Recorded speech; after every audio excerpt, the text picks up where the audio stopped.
ಮಳೆ ಮಳೆ ಭಾರೀ ಮಳೆ ರಾಜ್ಯಾದ್ಯಂತ ಇದೀಗ ಭಾರೀ ಮಳೆಯಾದರೆ ಬೀಳ್ತಿದೆ.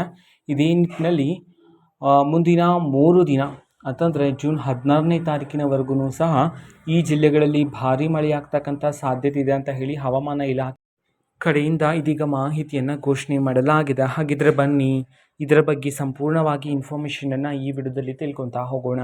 ವಿಡಿಯೋವನ್ನು ಸ್ಟಾರ್ಟ್ ಮಾಡ್ತೀನಿ. ಅದಕ್ಕಿಂತ ಮೊದಲು ನೀವಿನ್ನೂ ನಮ್ಮ ಚಾನಲ್ಗೆ ಸಬ್ಸ್ಕ್ರೈಬ್ ಮಾಡದೇ ಇದ್ರೆ ಈ ಕೂಡಲೇ ಚಾನಲ್ಗೆ ಸಬ್ಸ್ಕ್ರೈಬ್ ಮಾಡ್ಕೊಳ್ಳಿ ಮತ್ತು ಲೈಕ್ ಮಾಡಿ. ಈಗ ನಾವು ಮಾಹಿತಿಯನ್ನು ತಿಳ್ಕೊತಾ ಹೋಗೋಣ. ಹೌದು, ಮುಂದಿನ 3 ದಿನ ಜೂನ್ 16ನೇ ತಾರೀಕಿನವರೆಗೂ ಸಹ ಈ ಜಿಲ್ಲೆಗಳಲ್ಲಿ ಭಾರೀ ಮಳೆಯಾಗ್ತಕ್ಕಂತಹ ಸಾಧ್ಯತೆಗಳಿವೆ ಅಂತ ಹೇಳಿ ಹವಾಮಾನ ಇಲಾಖೆ ಕಡೆಯಿಂದ ಎಚ್ಚರಿಕೆಯನ್ನು ನೀಡಲಾಗಿದೆ. ದಕ್ಷಿಣ ಒಳನಾಡು ಮತ್ತು ಮಲೆನಾಡು ಕರಾವಳಿ ಭಾಗಗಳಲ್ಲಿ ಭಾರೀ ಮಳೆಯಾದರೆ ಆಗ್ತಿದ್ದಾವೆ.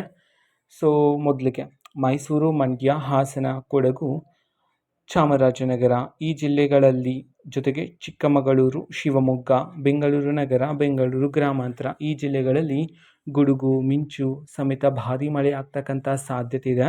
ಅದೇ ರೀತಿ ಗಂಟೆಗೆ 30ರಿಂದ 40 ಕಿಲೋಮೀಟರ್ ವೇಗದ ಬಿರುಗಾಳಿ ಸಹ ಬೀಸಲಿದೆ ಅಂತ ಹೇಳಿ ಮಾಹಿತಿಯನ್ನು ತಿಳಿಸಿರ್ತಕ್ಕಂಥದ್ದು.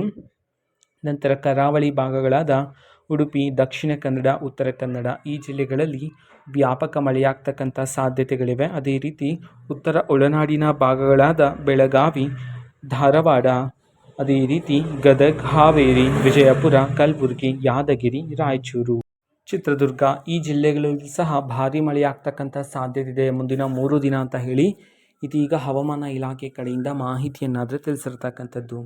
ಓಕೆನಾ. ಸೊ ಇದು ಇವತ್ತಿನ ಒಂದು ವಿಡಿಯೋ. ಇದೇ ರೀತಿ ಇನ್ನು ಹಲವಾರು ಯೋಜನೆಗಳಿಗೆ ಸಂಬಂಧಪಟ್ಟಂತೆ ಮಾಹಿತಿ ಬಂದ ನಂತರ ಆದಷ್ಟು ಬೇಗ ನಾನು ನಿಮಗೆ ಇನ್ಫಾರ್ಮೇಷನನ್ನು ತಿಳಿಸ್ಕೊಡ್ತೀನಿ. ಅದಕ್ಕೋಸ್ಕರ ಚಾನಲ್ಗೆ ಸಬ್ಸ್ಕ್ರೈಬ್ ಮಾಡದೇ ಇದ್ದರೆ ಈ ಕೂಡಲೇ ಚಾನಲ್ಗೆ ಸಬ್ಸ್ಕ್ರೈಬ್ ಮಾಡ್ಕೊಳ್ಳಿ. ಮತ್ತು ಮಾಹಿತಿ ಇಷ್ಟ ಆಗಿದ್ದರೆ ನಿಮ್ಮ ಫ್ರೆಂಡ್ಸ್ ಆ್ಯಂಡ್ ಫ್ಯಾಮಿಲಿ ಮೆಂಬರ್ಸ್ಗೂ ಸಹ ವಿಡಿಯೋವನ್ನು ಶೇರ್ ಮಾಡಿ.